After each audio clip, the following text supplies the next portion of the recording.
Hello, and welcome back to another episode of Critical Reactions with your host, Bryan.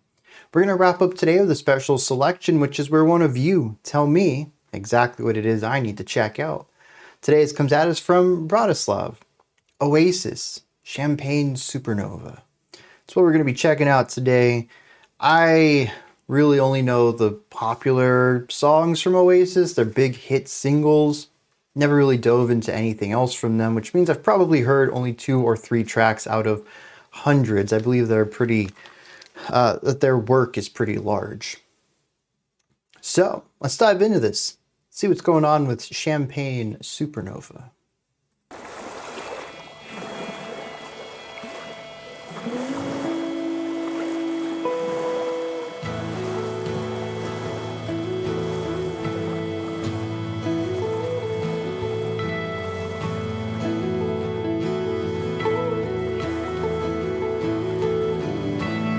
Very light, calming. The sound of the running water helped set that scene up.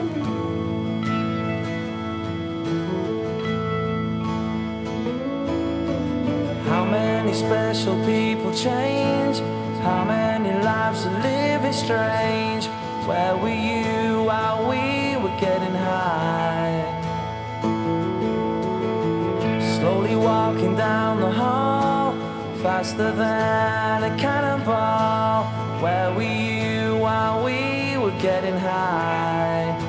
Someday you will find me caught beneath the landslide. There is a drone just going on in the background. In a champagne supernova in the sky. But almost everything else is the guitars. We're getting our rhythmic information, our percussive information from the guitars as well. In a champagne supernova, a champagne supernova in the sky.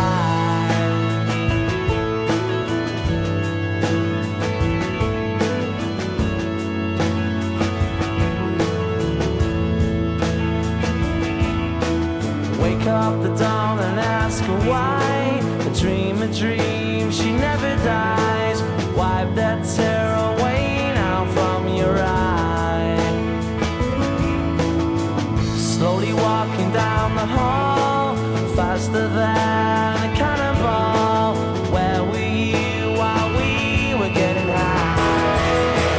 Someday you will find me caught beneath the The guitars are massive. We have tambourine off onto the side, but the vocals are swallowed up by this new, larger instrumentation.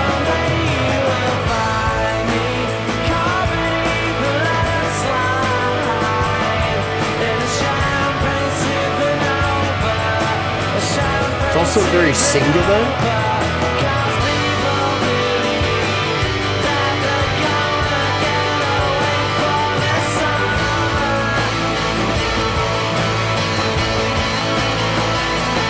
Okay, so we do still have some of that bluesy guitar work in there, but it is also swept up into all of this.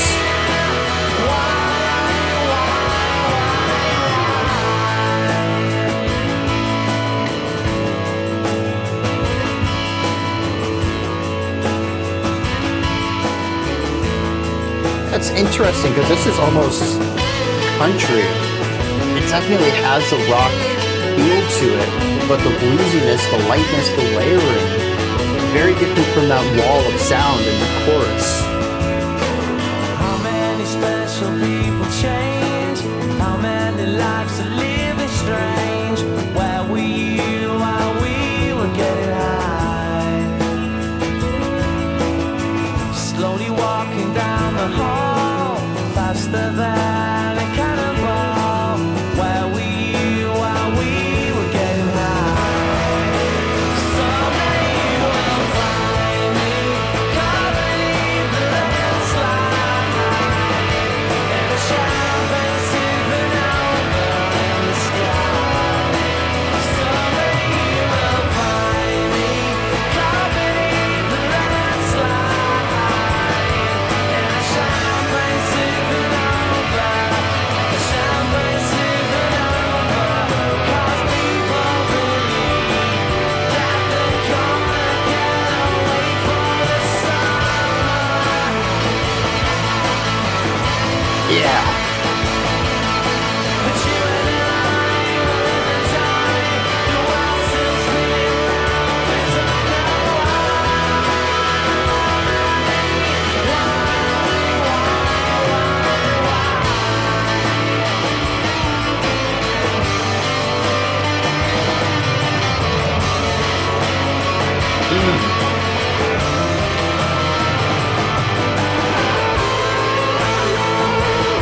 More nature sounds here, kind of bringing us back to the water from the intro.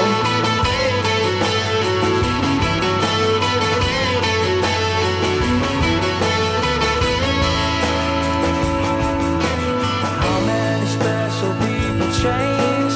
How many lives are living strange? Where were you while we were getting high? We were getting high. Movement of the from one side to the other and then back.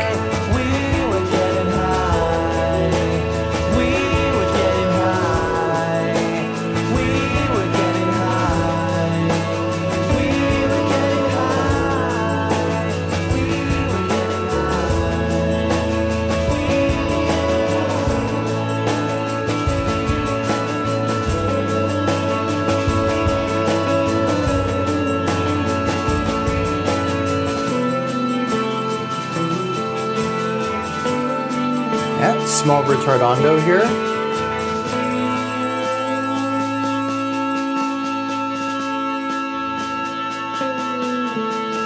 Into a marching snare idea.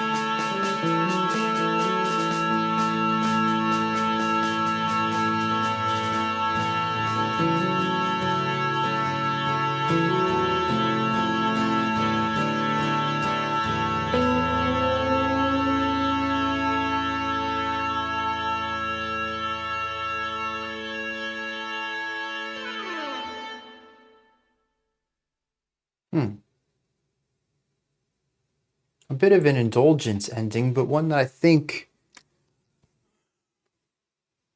kind of works. I think the indulgence mostly comes from the fact that we're in that ending sound for a while. I mean, we're in the sound for a while. Interestingly, we just checked out a King Crimson song earlier today that's the same deal, where it's like one atmosphere throughout the entire song. Also kind of a similar-ish length, but with distinct variations, ways of exploring that atmosphere in slightly different ways. And I think that by the time we get to the end of the track and we're just repeating the chorus over and over and over, something about ways of getting high or something like that, it's just repeating that one phrase in the guitar. We're just getting that chord continuously that we've heard through a lot of this track. And then we have this panning vocal line, which was cool like the first time, and then it just became a thing on the track. And we're just sitting in this sound. And I was like, dude, we've been here a long time. And I look and there's still like 70 seconds left. And I'm like, well, what are they going to do with this? And then they don't do anything with it. They just keep going with it. And eventually we have a very dramatic retardando. We're slowing the song down. And we get this boo, boo, boo, doo, boo. We get that lick, but like slowed down. You can really hear how all of the notes are contrasting against the chords at that moment and how they're adjusting the emotional value on each of those. It's at such a slow pace that you can feel all of the intervals going on here. And then the drum just shifts to a like snare only marching style thing here basically keeping time, but every once in a while throwing in a little roll in there to give some movement at the end of the pattern into the start of it. And then we have another guitar come in with a brand new line. I was like, dude, you got 15 seconds left. What are you doing with this? But it actually helped.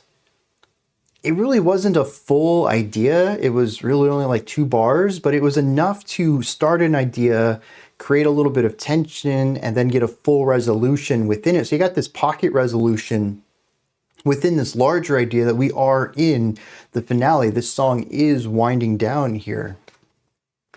So we kind of took this grand, larger push towards finality that existed over 10, 15 seconds as we were slowly winding things down. And then just to really put the punctuation at the end of the statement, we have this microcosm of beginning, movement, and finality there as well. And it really helped punctuate this final idea. And it didn't feel quite as dragged out right at this moment, because this was a way of taking this elongated idea and compressing it down into something very bite-sized and playing that alongside the larger idea.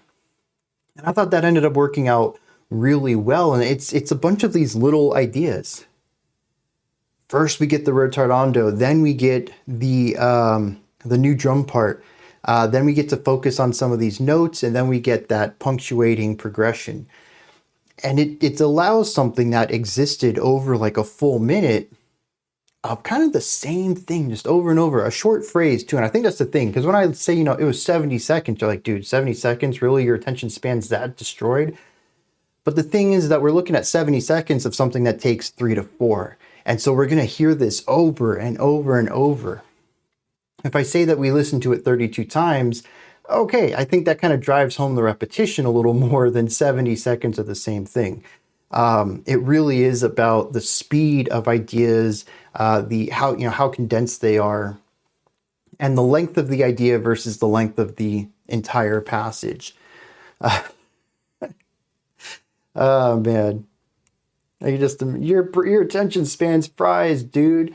But yeah, and I think that chopping it up into these little bits helps it develop, helps it push itself into a direction that makes sense pacing wise. And that's really what I was starting to lose a little bit, was that the pacing towards the end of the song kind of stopped.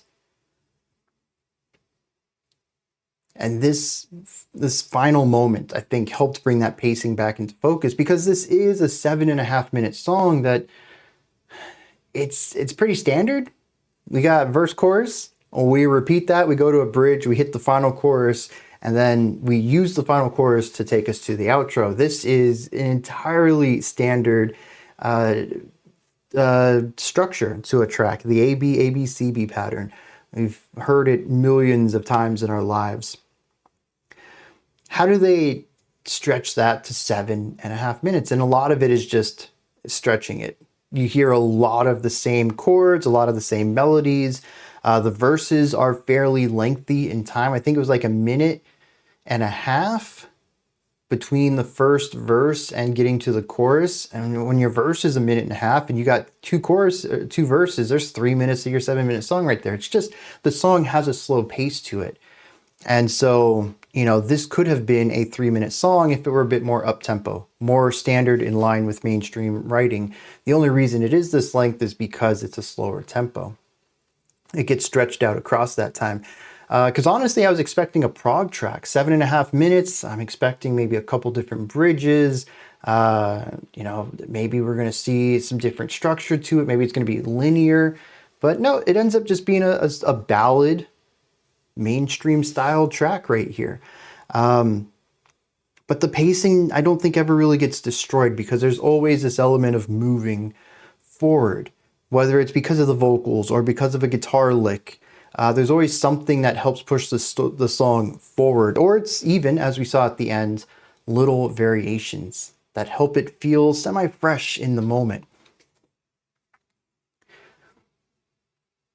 I covered a lot of stuff I don't think I was planning on covering, but I think it's good to talk about, because I There's always preconceived notions whenever we go into anything. It's impossible to completely erase our biases as we enter into an art.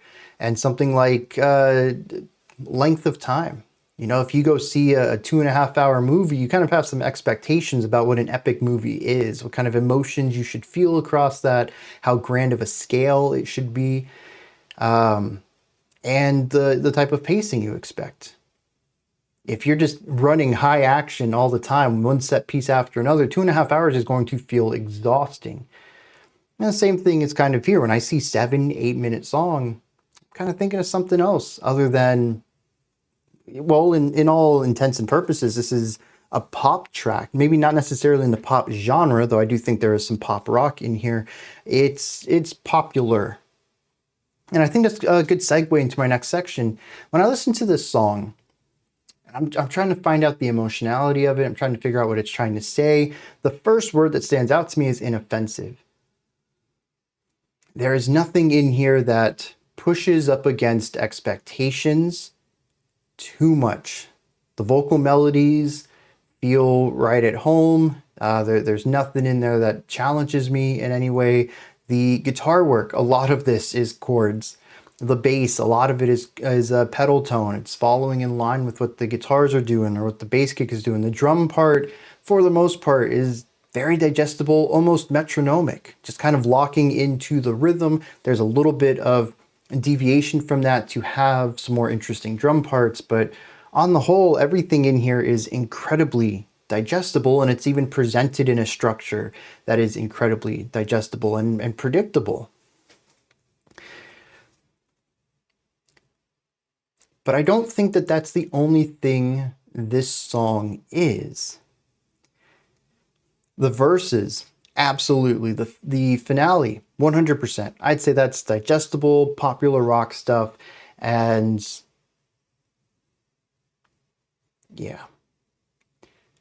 But then there's the chorus, and I have such a tough time understanding this, both within more of a meta-contextual element where, you know, how does this fit into popular sounds? If the first thing you hear in this track is water washing up, and then some bluesy pop rock ideas, nice layered guitars, catchy vocal line, then you get to the chorus, and you're hit with this wall of sound. And it swallows up the vocals and puts the vocals beneath the mix, or I guess inside of the mix, which is incredibly odd for pop rock. I can't really make out much of anything. It took me a few 4-bar phrases into the chorus. I think it was probably somewhere in like bars 9 to 12 when I picked up, hey, snap, dude, there's a guitar in here. We're still getting these bluesy licks from the verse. You can't really hear them. The guitar's tone, I think, is fairly close, maybe even identical to what our rhythm guitar has. So we're kind of having this clashing element on production side as far as timbre goes, the voicings of these instruments. But also volume-wise, it's not that much louder, if louder at all, than the rhythm guitar.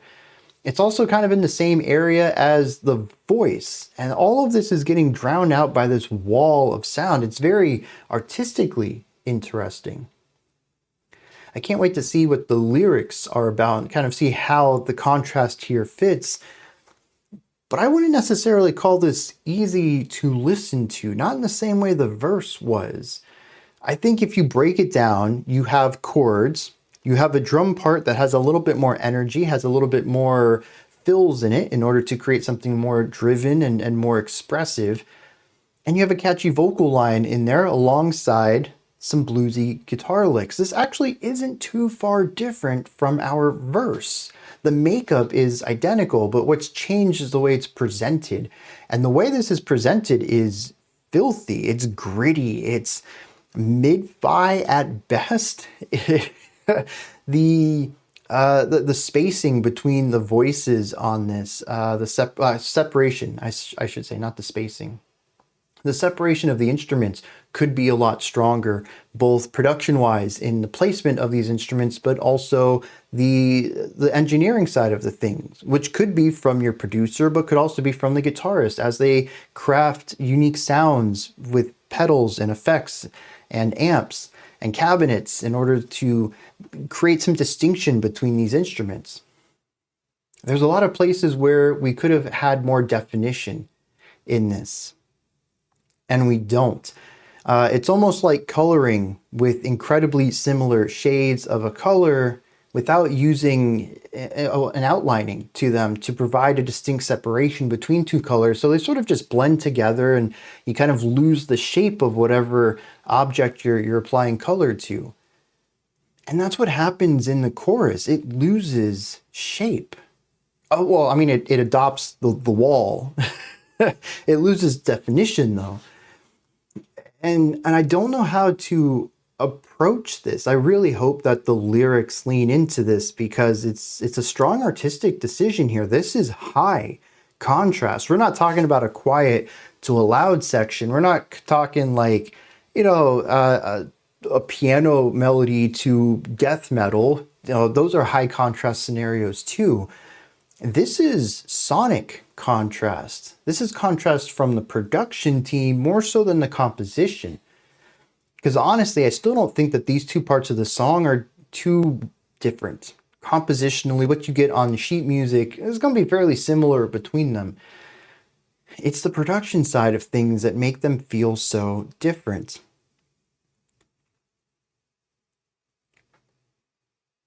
Speaking of the composition, what is this song saying?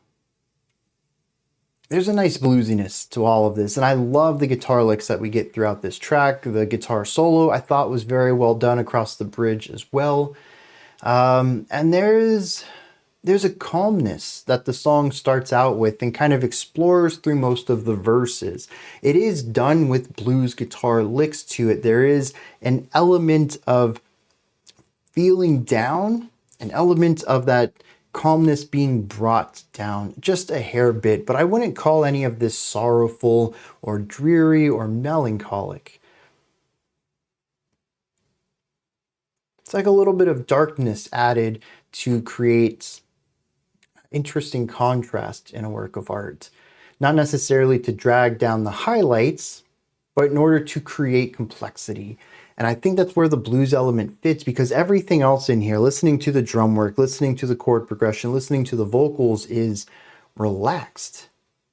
And I think this fits really well with the water at the beginning, with the bird song that we heard coming out of the bridge, I think that was.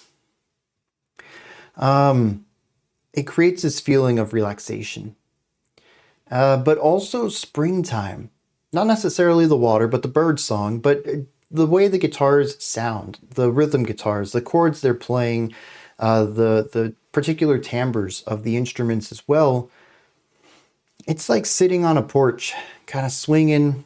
You still have a little bit of that cool air from winter, but it's not cold out. The sun's shining, you got grass. Plant life is beginning to become reborn, or however you want to see that, from the death of the trees in the winter and coming back to life, bringing back the green to the world. And that's what this feels like to me. A lot of this, at least the cleaner sections. It's very springtime, very rebirth, very chill and relaxing. Got a lemonade in your hand, sipping on it and enjoying life. But then you get the chorus and it's just tension. First of all, you have the distortion kicking in. The guitars become huge. They're still layered in a similar way to the way they were, but there's no balance in the spaciousness anymore. So it's tough to hear how all the layers are interacting. They're just kind of becoming conglomerates of noise, smashing together and forming into a larger whole rather than being individual ideas bouncing around one another. This feeling of homogeneity, it could even be a feeling of tension or stress. I view it as a wall, which could be something blocking progress, but it could also be a massive weight, something larger than life pushing down. Where the verse, if you want to view any of this as problems or hurdles, you can view them all individually. All the layers can be pinpointed and observed in isolation of everything else. But here it's tough to separate anything from the whole.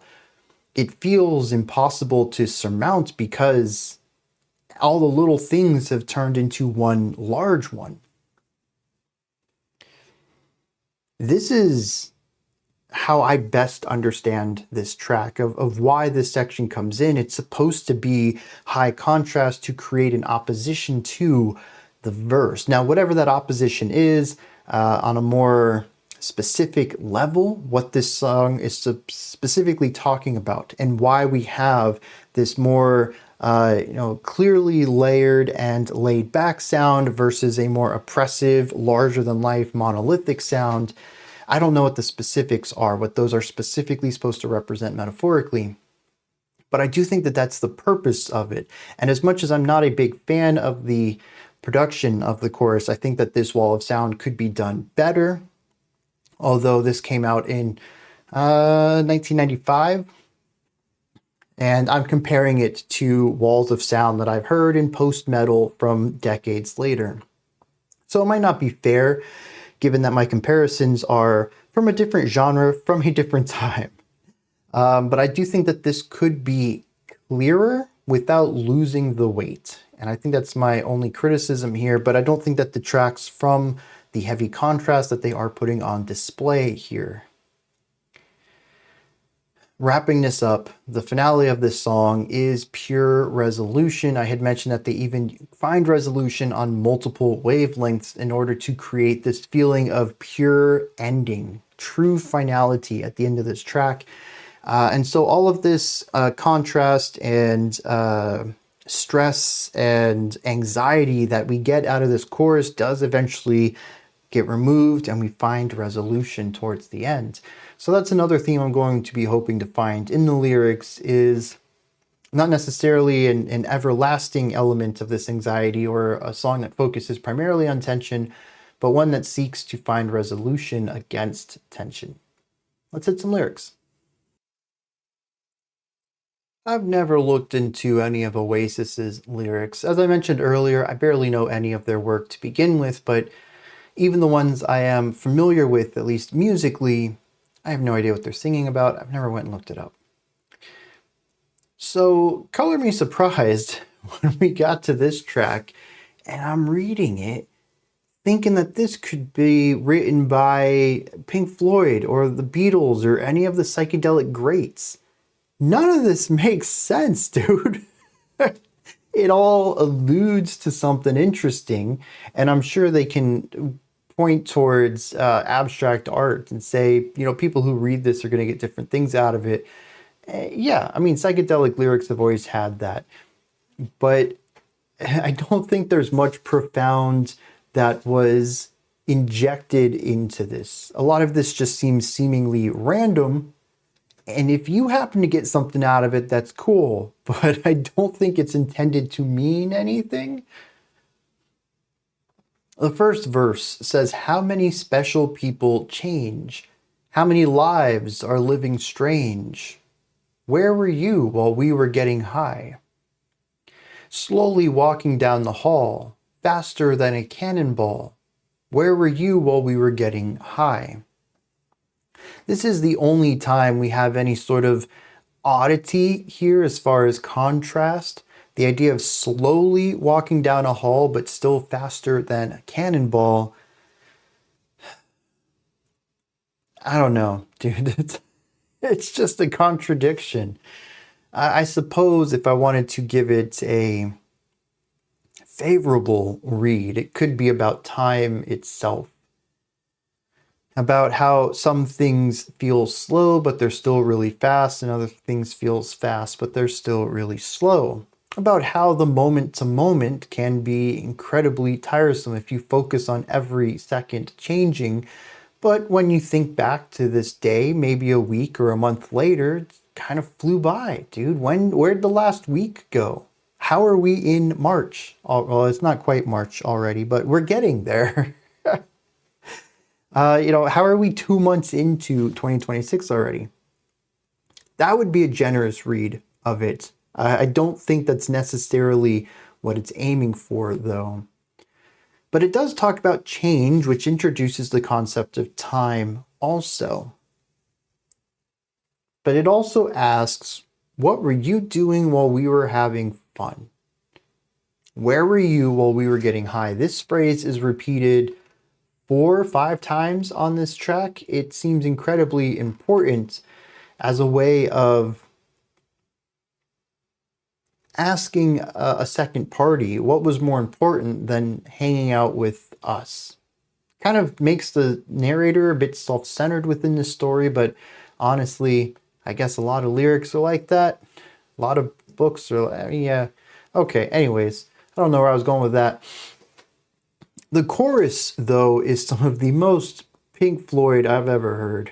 Someday you'll find me caught beneath the landslide in a champagne supernova in the sky. What is a champagne supernova?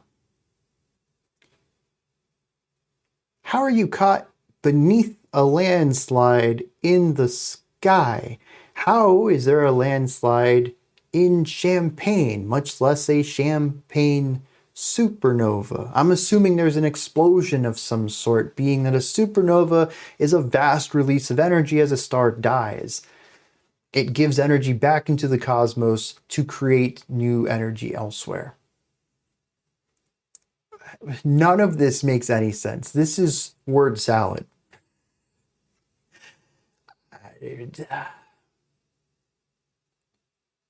Verse 2, the walking down the hall, cannonball, where were you when we were high line still sums up the back half, but the first 3 lines are wake up the dawn and ask her why. A dreamer dreams and she never dies. Wipe that tear away now from your eye. So you're supposed to wake up the morning and ask them why dreamers don't die, and the answer will move you to tears. Part of this begins to have me question the purpose of the words at all. At this point, reading the lyrics, I was reminded of bands like Gong, who focus sometimes more on the sounds of the words, getting cool rhymes or having the syllabic flow work a little bit better than just focusing primarily on telling an interesting story. That's where I'm at here. I think some of this is supposed to mean something. I think there is supposed to be a profundity to elements of this. If so, I don't think the execution is well done, but I also don't think that it would apply to at least half of the lines here. It sounds great. When I listened to the song, nothing really felt off. The vocal lines are catchy, and I think a lot of that comes down to the way that the syllables flow and the rhyme schemes going on. But reading the words, there's not a lot of depth to this. I would love for someone to come in and say, actually, it's all of this. It means all these different things. And all these lines make sense when you, translate them from figurative language to literal ones. And then you can see how all the literal understandings line up to have a central theme to it all. I don't see that depth, though. Not on my own, anyways. We have one more section here, the pre-chorus, the post-chorus right before the bridge.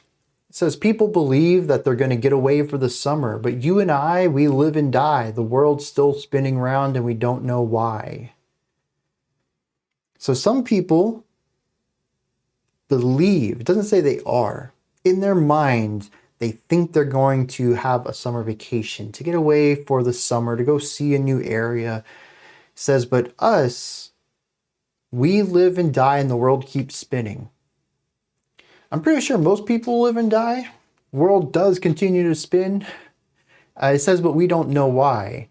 And this is probably more of a philosophical angle. But on a literal level, there's science behind this, dude. We know why we live and die and the world continues to spin. But this may be questioning what's the purpose of life.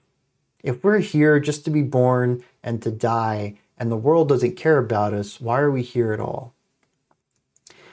It's another one of those sections that I feel like I'm giving it a bit of a forgiving read simply because I want to get something out of this, but there's no way of pairing this back to pretty much anything else that I've read on the lyrics, and so I do feel like I'm grasping at straws here. The end of the track is just sounds. We got na-na-nas, we got the ooh that goes over our head.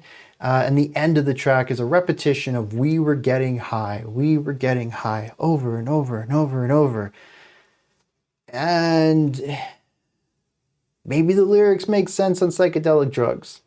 I think that's going to be my big takeaway on this. I have no way of pairing this back to the music though, and as much as I wanted to find a nice clean resolution to the end of this because of the music, I didn't find that in the lyrics. Maybe the music is supposed to resolve the lyrics, but the lyrics aren't saying much of anything either that would need resolution. So, I don't know, dude. I'm so lost on this one. These are my thoughts on Champagne Supernova by Oasis. What did you think of this? Is there anything that stood out to you? Anything that you'd like to add on to what I said or correct me on? Do you have your own take, perspective, or opinion on this? Let me know. Put all of that as well as anything else you'd like to add into the comment section below. Above that, in the description box, y'all know how it is. Linktree takes you here. You can find links to my music, the Discord server, ways to support the channel. Above that, like, subscribe, and ring the bell. Greatly appreciate all three of those. That wraps it up for today. I'll be back tomorrow, though, 5 p.m. Eastern Standard Time, 10 p.m. UTC as usual. Until next time, remember to be critical, not cynical of the music you listen to, and have a fantastic morning, afternoon, or evening, whenever you choose to watch my videos.